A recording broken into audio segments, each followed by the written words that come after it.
छनीला कोई रे महीना से ओ गोरी सजहूं तो जन्नत के हूर लागे लू गोरी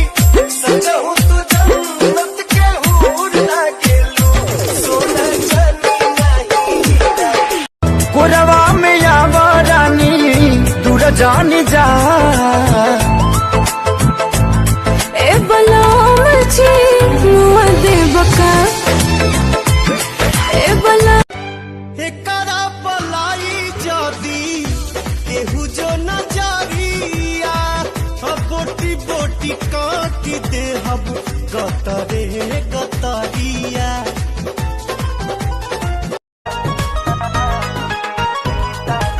तू तो मत होशी में मुआ दे बचाप के प्यार नहीं होला कबो कीटा से नाप के भोरे जब टूटी अखियाई सब समझावे केहू खाके खजाना इसी रहता कहीं देले तू जरूरे बड़ू दिल मिजा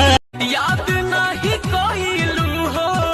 अपना लभर के सुनो ना भेजा तानी चुम्मा मैसेज कर के कोरवा में आवा रानी दूर जानी जा ए बलाम जी मुआ दे बका ए बला कैसे बोलाई तो के नहीं खे आवाज हमारा बोलिया